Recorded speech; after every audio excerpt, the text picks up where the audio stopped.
Ministers, ambassadors, colleagues, ladies and gentlemen, thank you to Minister Pejanović-Đurišić for chairing the meeting and to Minister Jakic for being such a gracious host. And it's a great pleasure for me to speak to you today. This comprehensive regional ministerial demonstrates the continuing solidarity of nations in both the Adriatic Charter and the greater Southeast European region. It affirms that former foes can come together to discuss ways to enhance our security. And it makes clear the importance that the countries of this region place on improving our defense capabilities during an era of declining defense budgets and rising global challenges. These global challenges are formidable.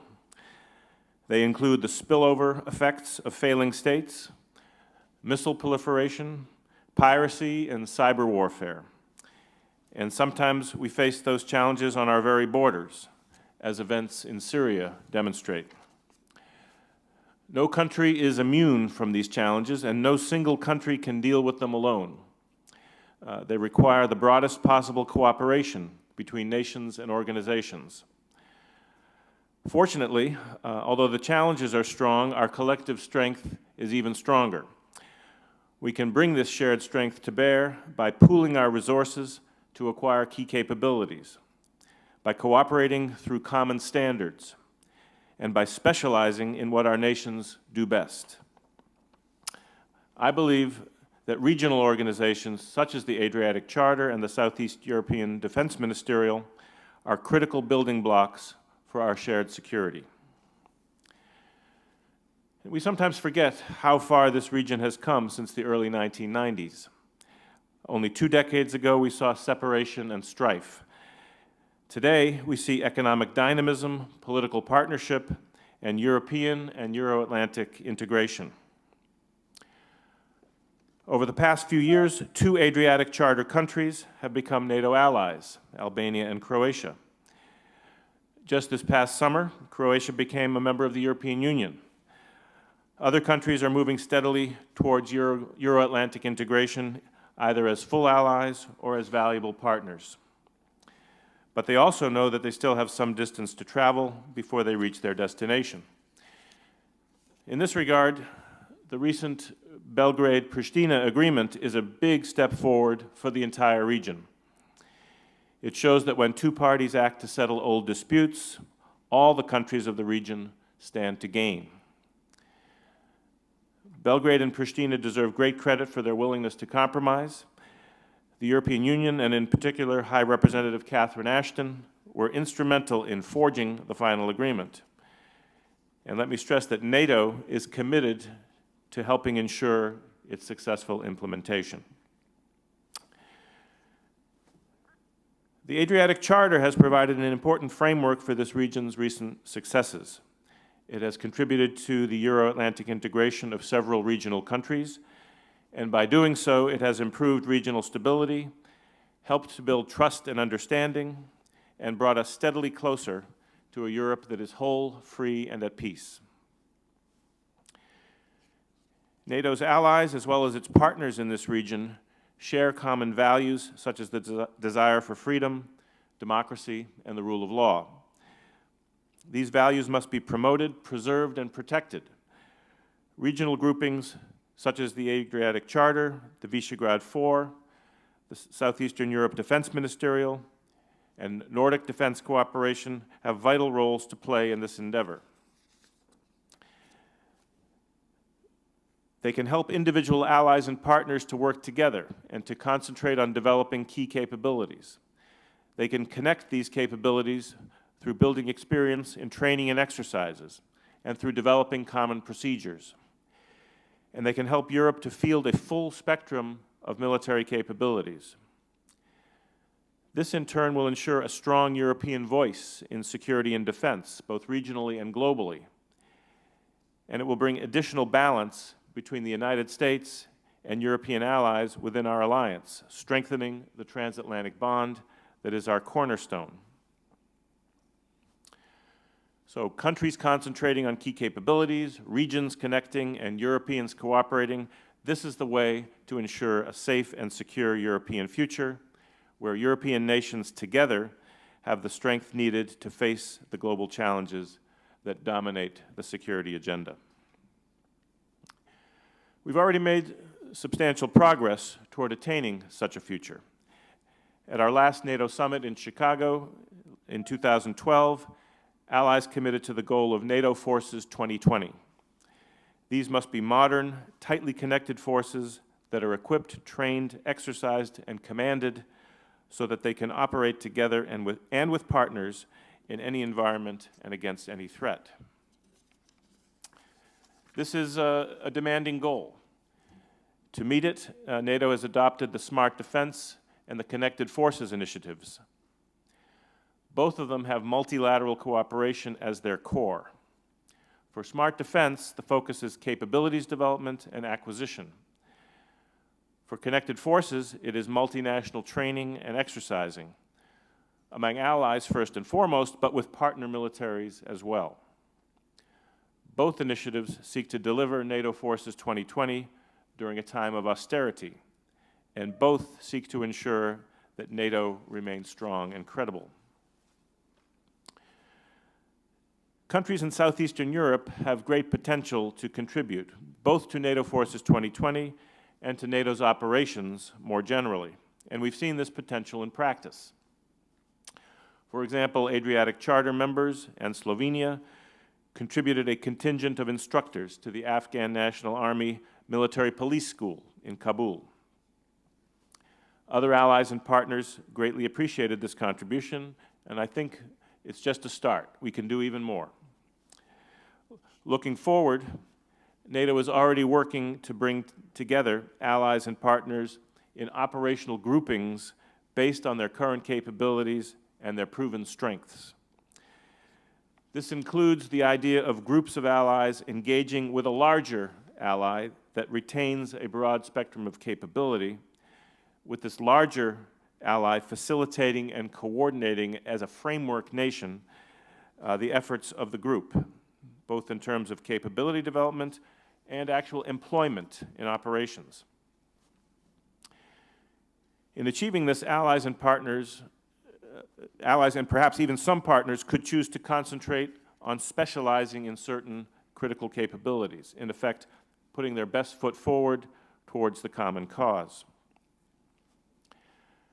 Now, I understand that specialization can raise concerns about national sovereignty. But some allies have already chosen to specialize, and they have strengthened their security without weakening their sovereignty. The Netherlands and Belgium, for example, have concentrated respectively on frigate and mine countermeasure vessel maintenance for the mutual benefit of both nations. The Czech Republic has concentrated on chemical, biological, radiological, and nuclear defense, CBRN defense. And the fact is that as the economic downturn continues to bite, many allies run the risk of specializing by default as they realize that many capabilities are simply too expensive for them to acquire or maintain. Specializing by default risks opening up new gaps in the range of capabilities that NATO needs and damaging allied solidarity as well. So we need to make sure that instead of specializing by default, allies are encouraged to specialize by design, so that together, their combined capabilities will allow NATO nations the option of a collective response. The cooperative nature of such a response will bestow an inherent political legitimacy upon our operations that is quite crucial in this day and age. Now take, for example, the Southeast European Brigade, SEABRIG. This brigade demonstrated its value during its time in command of the Kabul multinational brigade, and the forces earmarked for the brigade are impressive. At the moment, the focus of SEABRIG is peacekeeping, and it would require a number of additional combined elements to enable it to actually project security and stability. So I would encourage you to look hard at what could be done to enhance the capabilities of the brigade. And in particular, I would suggest that the Southeast European countries consider contributing more to the NATO response force, perhaps with elements of SEABRIG. Acting together, the contributing nations have the potential to provide a brigade that has a broad spectrum of capability and can participate in the most demanding missions of the alliance.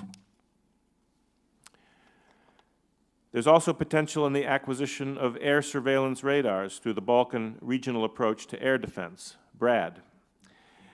In addition, we could increase our support to the developing Balkan Medical Task Force that would establish regional medical assets for rapid response in the event of a natural disaster or a humanitarian crisis.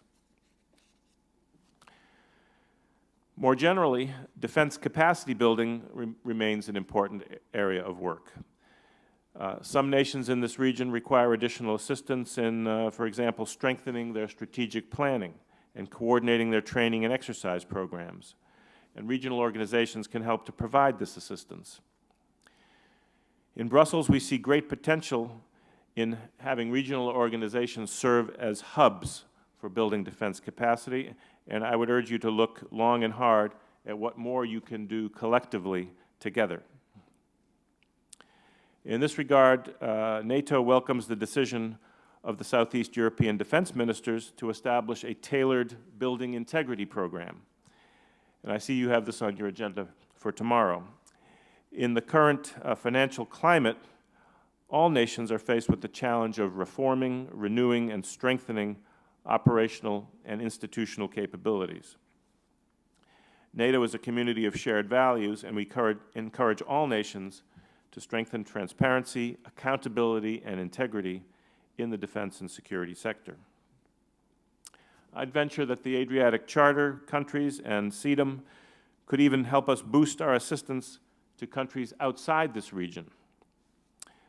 Many NATO allies and partners have already experienced the transition process of security sector reform and capacity building themselves.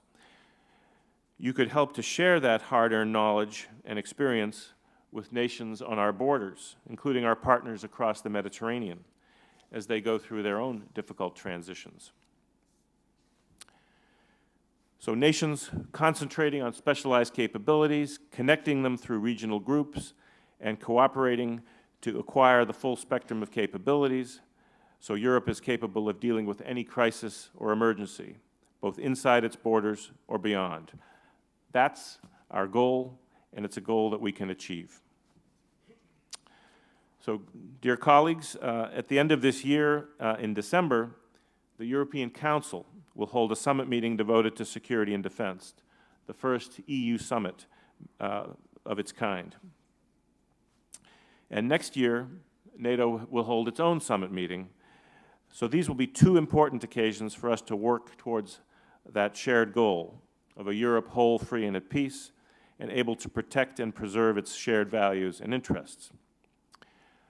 Your meetings today and tomorrow offer you the opportunity to consider how the nations in Southeastern Europe can help achieve this vision and send a powerful message that the countries of this region have much to contribute to our shared security. Security demands a common commitment to protect our interests, our values, and our peoples. I've tried to offer just a few ideas about ways that nations could come together in regional cooperation to enhance our security. There are doubtless many other ideas, and I urge everyone participating to present his or her own proposals. But with that as a way of introduction, I very much look forward to today's discussion, and thanks again for the opportunity to be here, and thanks to the initiative of our Slovene hosts in bringing the many different regional groupings together under one umbrella, which I think is a very efficient way of promoting greater unity of effort among the different regional initiatives. Thanks very much.